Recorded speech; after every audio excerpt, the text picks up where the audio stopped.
Study IQ IAS, अब तैयारी हुई अफोर्डेबल।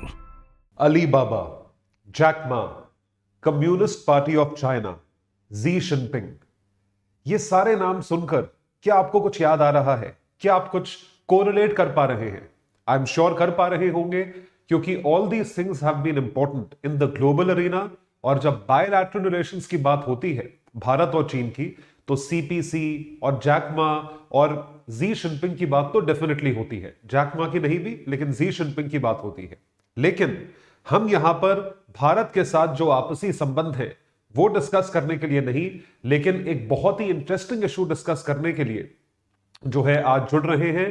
तो ladies and gentleman, boys and girls, मैं हूं आपका दोस्त, host, educator, mentor Sanghi sir, और मैं आप सभी का स्वागत करता हूं स्टडी IQ IAS पर। स्टडी IQ IAS पर होली की सेल एक्सटेंड हो चुकी है और वो आज यानी 9 मार्च की रात 12 बजे तक एप्लीकेबल है। एक्स्ट्रा डिस्काउंट्स, स्पेशल डिस्काउंट्स, और ये सारे के सारे डिस्काउंट्स जो हैं वो एक लाइफ टाइम अपॉर्चुनिटी है सारे IAS के एस्पिरेंट्स की होप्स को और ड्रीम्स को फुलफिल करने के लिए। तो आप जरूर इन कोर्सेज को सब्सक्राइब कर सकते हैं, चाहे आप 2024 के एस्पिरेंट हो, 2025 के एस्पिरेंट हो, आप 2023 के भी एस्पिरेंट हैं, उस पे भी SIP बैचेस, और उसके साथ साथ यदि आप हिंदी माध्यम के स्टूडेंट हैं उसके भी बैचेस। ये सारे बैचेस बहुत हेवी डिस्काउंट्स पर अवेलेबल हैं। और अगर आप 2024 या 25 के जनरल स्टडीज एस्पिरेंट्स हैं, आप लोगों के लिए कोर्सेज जो हैं वो एक्स्ट्रा डिस्काउंट पर अवेलेबल है। इनमें आपको मिलती है लाइव टीचिंग आवर्स, 1000 घंटों से ऊपर के live teaching hours, live doubt clearing sessions, top faculties द्वारा best analysis, test series, prelims की अलग और आंसर राइटिंग प्रैक्टिस मेंस की अलग। और कोई कसर रह जाए तो आपके साथ तैयारी के साथ भी, तैयारी के बाद भी, एग्जाम तक हम आपके लिए मेंटरशिप सुविधा जो है वो लेकर आए हैं। मेंटर्स की सुविधा आप लोगों के लिए अवेलेबल रहेगी।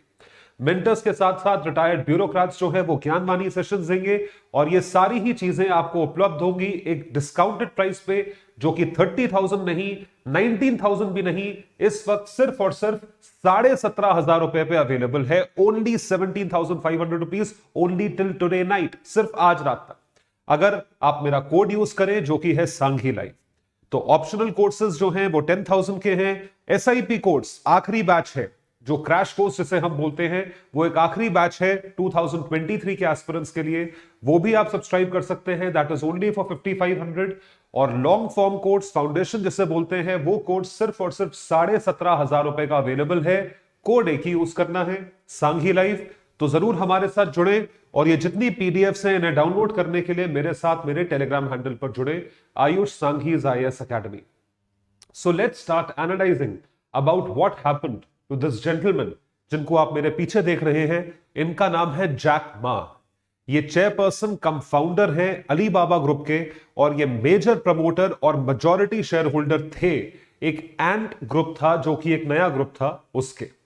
जैक मा को हाल ही में ऑस्ट्रेलिया में स्पॉट किया गया, देखा गया, और उसके बाद अटकलें लगाए गए, रूमर्स फैले और कई सारी एनालिसिस लगाई गई कि जैक मा जो है, क्या उनका चाइना से एग्जिट हो चुका है?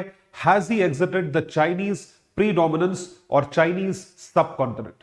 तो जैक मा को, जैसा कि आप देख सकते हैं, मेलबर्न के होटल में स्पॉट किया गया, और वो वहां पर काफी वक्त बिता रहे हैं। एक स्पेसिफिक फैमिली है ऑस्ट्रेलिया की, जो कि जिसका नाम है मॉर्ले फैमिली। उनके साथ उनके संबंध 1980 से लेकर आज तक है, काफी करीबी संबंध है। उनके साथ मिलकर इन्होंने $20 मिलियन का जो है फंड सेट करा है, university scholarship fund, in the name of his late mentor Ken Morley. और इसी को चलाने के लिए, या ऐसा माना जा रहा है, अनुमान लगाया जा रहा है कि इसी को चलाने के लिए या इसको और फर्दर करने के लिए वो ऑस्ट्रेलिया पे में अब ज्यादा वक्त बिताने लगे हैं, ऐसा हमारा मानना है। इसके पहले 2022 में, यानी पिछले साल, इनके कई सारे टूर्स जो हैं वो देखे गए। एक ग्लोब ट्रॉटर बन गए हैं ये पिछले 3-4 सालों में, यानी कि पूरा ग्लोब, सारी कंट्रीज जो है, देश पे देश ये ट्रैवल करते जा रहे हैं। पिछले साल इनको टोक्यो में देखा गया, जापान की राजधानी है। ग्लोबल टूर सिंस 2022 टोक्यो गए थे, उसके बाद थाईलैंड गए थे, जहां पे किक बॉक्सिंग सीख रहे थे, अलग अलग तरह का खाना खा रहे थे, और उसके बाद हांगकांग गए थे meeting finance and tech executives. तो जैसा आप देक सकते हैं, जैक मा साहब जो है वो दुनिया भर में ट्रैवल कर रहे हैं। इसके पीछे असल रीजन क्या है? क्योंकि ट्रैवल करना तो अच्छी बात है भाई, ट्रैवल करना आप सबका शौक होगा, आजकल सबका शौक है। I love to travel, I love to travel, I love to travel, हर इंसान बोलता है, जो करता है उसको बोलने की जरूरत नहीं है। तो जब ट्रैवलिंग की बात होती है और या ट्रैवलिंग की आप चीज देखते हो, लेकिन वो जैक मा के संदर्भ में इतनी इंपॉर्टेंट क्यों है? वो इसलिए है क्योंकि कम्युनिस्ट पार्टी ऑफ चाइना यानी चाइनीज सरकार और चाइना के राष्ट्रपति बोल लीजिए, प्रीमियर बोल लीजिए, जी जिनपिंग साहब, he has come heavily down on the internet giants. जो इंटरनेट पे चलने वाली कंपनीज हैं, जिनको इंटरनेट जायंट या मॉन्स्टर या बिगीज कहा जाता है, ई कॉमर्स कंपनीज हैं अलीबाबा जैसी, उनकी डोमिनेंस को चाइना में कम करने के लिए बीजिंग ने काफी सारे कदम उठाए हैं, जिस वजह से चाइनीज एंटरप्रेन्योर्स और उनका जो बादशाह है जैक मा, वो चाइना से एग्जिट देख रहे हैं। ये बहुत बड़ी बात कह रहा हूं मैं। तो जब हम बात करते हैं on its campaign to curtain the influence and power of internet giants, in January Ma ceded controlling rights, जिसके वो प्रमोटर हैं, मेजॉरिटी स्टेक होल्डर है, कंपनी का नाम है एंट ग्रुप। ये एक फिनटेक कंपनी है, जैसे पेटीएम है, जैसे जीरोधा है, ये सब फिनटेक कंपनीज हैं। उसी तरीके से एंड ग्रुप फिनटेक कंपनी है। अपनी शेयर होल्डिंग तकरीबन 54% से कम करके उन्होंने सिर्फ और सिर्फ 6% कर दी है, क्योंकि उनके ऊपर बहुत हेविली चाइनीज सरकार जो है वो कंट्रोल साध रही है, रेगुलेशन साध रही है। Experts saw it as a sign that the crackdown might be nearing an end, क्योंकि अब तो उन्होंने कंट्रोलिंग राइट ही छोड़ दिया है, तो क्रैकडाउन जो है अब शायद अंत हो, ऐसा माना जा रहा है। तो देखने वाली बात यह है, समझने वाली बात यह है कि जैक मा की डोमिनेंस, या ऐसा कहा जाए चाइना ने इनको किस तरीके से डिस्ट्रॉय करा, आइए जानते हैं। ये सारी चर्चा तब से शुरू हुई जब से जैक मा ने जो है वो चाइनीज बैंकिंग इकोसिस्टम, जो बैंकिंग रेगुलेटर्स हैं और जो बैंक्स हैं, स्पेशली वो बैंक्स जो कि सरकारी बैंक्स हैं, वहां के गवर्नमेंट सपोर्टेड बैंक्स हैं, उनकी भारी आलोचना करी। बात हो रही है जैक मा को किस तरीके से कंट्रोल किया गया या डिस्ट्रॉय किया गया। तो 2019 की बात है, 2019 में जैक मा ने बहुत भारी क्रिटिसिज्म या आलोचना करी थी बैंकों की, और स्पेशली स्टेट रन बैंक्स की, जो कि लोगों को, एंटरप्रेन्योर्स को, बिजनेसमैन को सपोर्ट नहीं करते हैं, और यदि वो पैसा ना दे पाए तो उन डिसेंटर्स को और ज्यादा क्रिटिसाइज करते हैं। तो उनको कहा गया था पॉन शॉप्स। पॉन, चेस के गेम में आपने देखा होगा, पॉन प्यादा होता है, वो प्यादे हैं। तो प्यादा किसका होता है? बैंक, सरकार का प्यादा होगा। Ahead of the scheduled IPO, जो इनकी कंपनी थी फिनटेक कंपनी एंड ग्रुप, उसका आईपीओ आने वाला था, उसके पहले ऐसे कमेंट्स जो है वो कम्युनिस्ट पार्टी ऑफ चाइना को अच्छे नहीं लगे। They did not go down well with the regulators. This harsh viewpoint of Chinese system didn't go down well with the authorities, who have a history of not supporting dissenters और dissenters. Dissenters का मतलब यह है जो लोग decent कर जाते हैं या जो लोग आलोचना करते हैं, जो लोग क्रिटिसाइज करते हैं। भाई चाइना में यही हो, तानाशाही ऐसा ही बोलते हैं। डेमोक्रेसी तो है नहीं, चाहे आप जितना मर्जी बोल दीजिए, it is not democracy, it is dictatorship. तो जब डिक्टेटरशिप की बात होती है तो कोई भी आपकी आलोचना करे, आप उसके ऊपर जो है हेविली आते हो। That is something that happens. तब से लेके आज तक communist Party of China started unprecedented crackdown on tech companies in the country. जो टेक कंपनीज है जिन जब दुनिया में उस पर क्रैकडाउन हुआ, उसको जो है और ज्यादा दबाया गया। और तब से जैक मा जो है उसके फ्लैग बेरर हैं। तो जैक मा आप ये समझिए उनको सबसे भारी नुकसान हुआ। और ये कब हुआ? जब उनको अपनी एक कंपनी का आईपीओ करना था, जिसकी वो एक अच्छी खासी वैल्यूएशन देख रहे थे। Two influential companies founded by Ma, e-commerce behemoth Alibaba and the Ant group. तो एंड ग्रुप का जो है वो आईपीओ आने वाला था, जो कि डीरेल हो गया, फ्लॉप हो गया, खत्म हो गया। एंड अफिलिएट कंपनी दैट मा founded, that was a part of the Alibaba group. और बोन ऑफ कंटेंशन जो है वो यही था कि सरकार को एंटरप्रेन्योर जो है वो क्रिटिसाइज कर रहा है, तो दोनों लॉगर हेड्स पे आ गए, यानी कि दोनों के बीच में 36 का आंकड़ा या लड़ाई जो है वो छिड़ गई। This is what happened. तो एंड ग्रुप जो है इस आईपीओ के तहत एक $350 बिलियन की वैल्यूएशन देख रहा था, और उससे तकरीबन 10% पैसा $35 बिलियन उठाने की कोशिश कर रहा था, रफली 10% वैल्यूएशन पे या 10% इक्विटी डाइल्यूशन पे, जो कि बहुत मैसिव नंबर होता है। $350 बिलियन की कंपनी, आप सोच के देखिए कितनी बड़ी कंपनी हुई। However on the eve of IPO China put a stop to it. Dictatorship है भाई, जो मर्जी करो। तो यहां स्वयं जी जिनपिंग जो प्रीमियर है वहां के, उन्होंने इस चीज को सेटल करा, रफा दफा करा, इसको जो है हरिड वे में जो है वो आगे इन्होंने पुश करा कि ठीक है नहीं हो रहा, आगे कर दो, scuttle the deal at the last minute. और उसके ऊपर जो अली बाबा के फाउंडर है उन पे तकरीबन $3 बिलियन का जो है पेनल्टी लगाई गई, क्योंकि ऐसा माना गया कि वो अपनी पोजीशन का मिसयूज कर रहे हैं। This is something that was scene.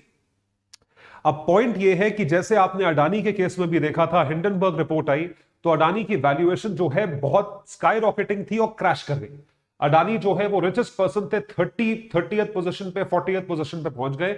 Market cap जो है कंपनी की खत्म हो गई, जो वेल्थ है, इन्वेस्टर वेल्थ वाइप आउट हो रही है। जो शेयर 4,000 रुपए का बिक रहा था वो 1,100 रुपए का हो गया। सिमिलरली अगर हम अली बाबा की बात करें तो यहां पे मार्केट वैल्यूएशन जो है इस रिपोर्ट के बाद या इस आलोचना के बाद या इस आईपीओ के फ्लॉप होने के बाद जो क्रैश करी है वो सबसे ज्यादा क्रैश करी है, सबकी क्रैश करी है, क्योंकि इंटरनेट जायंट्स टोटलिटी के ऊपर चाइनीज सरकार आ गई। लेकिन यहां पर आप ध्यान रखें, $350 बिलियन की मार्केट वैल्यूएशन अली बाबा ग्रुप की क्रैक करी, क्योंकि अली बाबा के फाउंडर जो है उनके ऊपर जो है एलिगेशंस लगाए गए थे। This is a massive crash. और बाकी आप देखिए, बाकी सारी कंपनीज जो है वो नेगेटिव में चल रही हैं। All of them have lost valuation, चाहे वो क्वाशियो हो, पिंग एंड इंश्योरेंस ग्रुप हो, टेंसेंट हो, जूम वीडियो हो, चाइना लाइफ हो, सब जो है सब नेगेटिव में चल रही हैं। Alibaba lost market value in past year globally. तो ये जो है holdings lost of whopping $344 billion post Beijing crackdown, ऐसी चीज हुई है। यहां पे मैं आपको यह बता दूं कि अली बाबा की जो टोटल मार्केट कैप चल रही थी इस क्रैकडाउन से पहले वो तकरीबन $850 बिलियन की थी। इट वाज $857 बिलियन और ये रिड्यूस होकर तकरीबन 588 पे आ गई। आपको शायद दोनों आंकड़े बहुत ज्यादा लग रहे होंगे, लेकिन इतनी मार्केट वेल्थ जब खत्म होती है, $300 बिलियन की मार्केट वेल्थ एक साल में खत्म होती है, तो इन्वेस्टर कॉन्फिडेंस हिल जाता है, लोग आपके शेयर्स बेचना शुरू कर देते हैं। और अगर लोगों को ही भरोसा नहीं होगा आप पे, तो आप कंपनी कहां लेकर जाओगे। Similarly, his fintech firm Ant Group was valued at $470 billion, जो कि 1/4 से भी कम, सिर्फ और सिर्फ $100 बिलियन के आसपास रह गई है। जहां बाकी सारे इंटरनेट जायंट्स की वैल्यू तकरीबन 40 से 50% जो है वो क्रैक करी, जो कि बहुत ज्यादा है, कम नहीं है। वहीं पर अली बाबा ग्रुप की वैल्यूएशन जो है या उसके शेयर्स जो है वो 75% तक क्रैश करे हैं कुछ कुछ कंपनीज के। This is what has happened. तो आप यहां देख सकते हैं 100% पे अगर कोई चीज थी, समथिंग वाज एट 100% इन अक्टूबर 2020, ये क्रैश होते होते होते होते होते होते होते होते होते 75% डाउन जो है वो चल रहा है। It is under 30%। तो आप देख सकते हैं कितना मैसिव क्रैश है। जहां पे बाकी सारी कंपनीज 40% से डाउन है, वहीं पे अली बाबा तकरीबन डबल से डाउन है। तो इसका मतलब अगर इंटरनेट जायंट्स को टारगेट करा भी है, तो अली बाबा जो है वो स्पेसिफिकली टारगेट हुआ है। तो इस चीज की वजह से जैक मा ने अपना कंट्रोलिंग स्टेक एंट्स कंपनी में कम करा। तो Ant group firm sales to give up control, इन्होंने कंट्रोल दिया। कंट्रोल कैसे दिया? इनकी पहले स्टेक होल्डिंग 53.46% थी, जो कि इनको मेजॉरिटी कंट्रोलिंग पर्सन बनाता था, लेकिन अब जो है वो सिर्फ और सिर्फ 6.2% हो गया है। और voting rights following the adjustment based on information in the statement, ये जो रिडक्शन है मा ने करा है, is reported to be the price set by the Chinese government to allow Ant Group to conduct the long shelved IPO. मतलब सरकार बता रही है कि इतनी कंपनी की वैल्यूएशन रहेगी और बताइए उतनी ही है। ये तानाशाही नहीं है तो और क्या है। तो डेवलपमेंट के नाम पे आप ये काम कर रहे हो। आपके देश में कौन प्राइवेट सेक्टर एग्जिस्ट करना चाहेगा? Ma's decision to cede control over the Ant group, की छोड़ दिया कंट्रोल एंट ग्रुप के ऊपर। ये चीज है या एक ऐसी चीज है जिसकी वजह से वो क्रैकडाउन खत्म हुआ। सरकार जो आपके पीछे पड़ी थी, अथॉरिटीज जो आपके पीछे पड़ी थी, वो चीज खत्म हुई। Believe to be motivated by his wish to avoid further trouble with China and the move seems to have gone down well with Beijing. मतलब अब ठीक है, जो हमने बोला वो तुमने कर लिया तो ठीक है। तो जैक मा का जो है रिचेस्ट टाइटल जो था, जो टाइटल्स थे वो सब खत्म हो गए। Richest man after coming under Beijing's scrutiny. This is what happened. तो जैसा कि आप देख पा रहे हैं, ये चीज हो रही है जिसकी वजह से जैक मा की वर्थ या नेट वर्थ जिसे बोलते हैं, टोटल उसकी वैल्यूएशन या उसके पर्सनल एसेट्स को मिलाते हुए वो बहुत ज्यादा डिक्लाइन हो गई। और ये जो है ये मार्केट फोर्सेस की वजह से या कोविड की वजह से या लैक ऑफ डिमांड या इन्फ्लेशन या रिसेशन की वजह से नहीं हुई है। ये किस वजह से हुई है? क्योंकि इनको अकेले टारगेट किया गया। अक्टूबर 2020 में China's most successful entrepreneur and at one point of time the wealthiest person in China, इनकी वेल्थ जो है अब खत्म हो चुकी है। जैक मा जो है आज की डेट में ही इज वर्थ दिस, ये 28 फरवरी का आंकड़ा है, $23.1 बिलियन।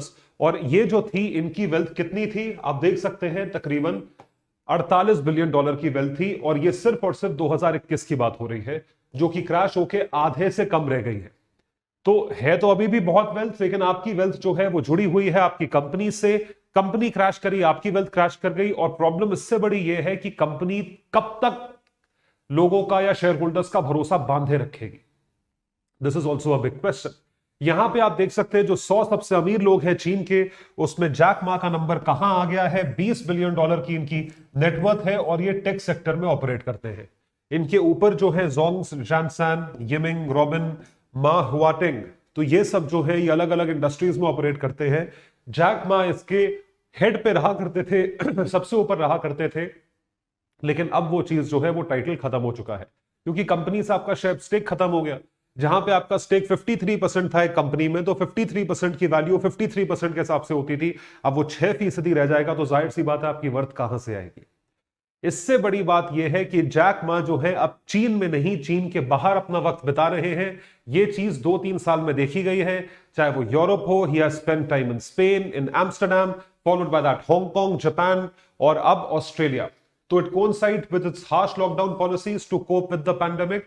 और इस पैंडेमिक ईयर में मा ने स्पेन में, नेदरलैंड्स में has likely avoided both China's harsh quarantine policies and tangling with the authorities.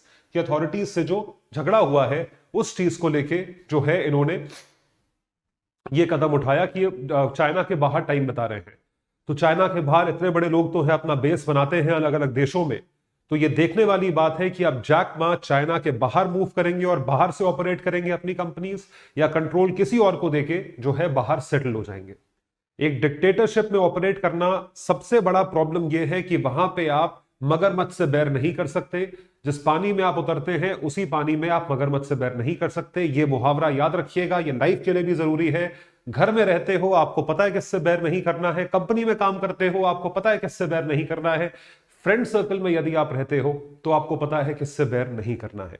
जो एक इंसान जिससे आप बैर कर सकते हो वो शायद आपके भाई बहन है, और माता पिता बेचारे सुनते रहते हैं, कुछ बोलते नहीं है। इसी बात पे आपको होली की बहुत बहुत शुभकामनाएं। और इस चीज को ध्यान रखें कि स्टडी IQ IAS जो है वो आप तक लेकर आया है एक्स्ट्रा डिस्काउंट्स, जो कि सिर्फ और सिर्फ आज के लिए एप्लीकेबल है। आप देख सकते हैं 2024 के एस्पिरेंट्स आपके लिए 19,000 रुपए का डिस्काउंटेड कोर्स जो है वो एक्स्ट्रा डिस्काउंट पे, यानी कि 17,500 का मिल रहा है अगर आप मेरा कोड यूज करें। और 2025 के एस्पिरेंट्स आपका कोर्स सिर्फ और सिर्फ अभी 21,000 रुपए का मिल रहा है 2025 वालों के लिए, जिनके लिए 1500 घंटे की लाइव टीचिंग है और जितने कोर्सेज हैं वो सारे के सारे उसमें इंक्लूडेड है। जरूर सब्सक्राइब करें आज ही। Make sure that you subscribe to these courses so that you are one step ahead. आप एक कदम आगे रहे कंपटीशन के, एक कदम आगे रहे सब लोगों के। तो आइए टॉपिक समराइज करते हैं 1 मिनट में कि एक्चुअली हुआ क्या। Jack Ma, the founder of Alibaba group and Ant group company, ये जो है ये अलग अलग देशों में स्पॉट किए जा रहे हैं। इनका डाउनफॉल कैसे हुआ कि इन्होंने मगरमच्छ से बैर करा। ये ऐसे चाइनीज कम्युनिस्ट पार्टी के जो हेड होंचो है, प्रीमियर है जी जिनपिंग साहब, उनके साथ इन्होंने बैर करा और चाइनीज अथॉरिटीज को, बैंकों को खूब अक्यूज करा। Jack Ma criticise Chinese banks for being pawn shops, प्यादे हैं। हार्श व्यू पॉइंट जो है did not go well down with the Chinese authorities. So on the eve of Ant group's IPO, China ने इनका IPO जो है push करा दिया, जिसकी वजह से इनकी वैल्यूएशन गिरी। और जब तक अलीबाबा के फाउंडर ने अपना स्टेक कम नहीं कर दिया तब तक इन्होंने उस पर क्रैकडाउन खत्म नहीं करा। अलीबाबा की वैल्यूएशन $857 बिलियन थी और वो $350 बिलियन से गिर गई साल भर के अंदर। और एंट ग्रुप की वैल्यूएशन 1/4 से कम रह गई, सिर्फ और सिर्फ $100 बिलियन के आसपास रह गई थी। अब जैक मा जो है यूरोप में, हांगकांग, जापान, ऑस्ट्रेलिया में अपना टाइम बिताने लगे हैं, जहां पर उनके मैसिव इन्वेस्टमेंट्स हैं। While it is not clear what is on Ma's agenda on Australia, लेकिन ऐसा माना जा रहा है कि जैक मा जो है अब चाइना से एक एग्जिट लेना चाहते हैं या चाइना से निकलना चाहते हैं। Jack Ma is no longer the richest person in China और even one of the richest people in the world. इनकी नेटवर्थ बहुत हेविली ड्रॉप हो गई है क्योंकि इन्होंने मेजॉरिटी शेयर होल्डिंग इस कंपनी में अपनी छोड़ दी है। तो ये था हमारा आज का टॉपिक। तो आप यही पीडीएफ्स यदि डाउनलोड करना चाहते हैं तो जुड़े मेरे टेलीग्राम हैंडल पर आयुष सांघीस आईएएस अकेडमी, और इसके सिवा आप अन्य सोशल मीडिया चैनल्स पर मुझसे जुड़ सकते हैं। बहुत बढ़िया कंटेंट हम यहां पे फॉलो करते हैं। होली का त्योहार है, पावन अवसर है, बड़ों का आशीर्वाद लें, छोटों को प्यार दें और अपना चरित्र इस कदर विकसित करें कि महिलाएं आपके समक्ष सुरक्षित महसूस करें। बहुत बहुत शुक्रिया। स्टडी IQ IAS, अब तैयारी हुई अफोर्डेबल।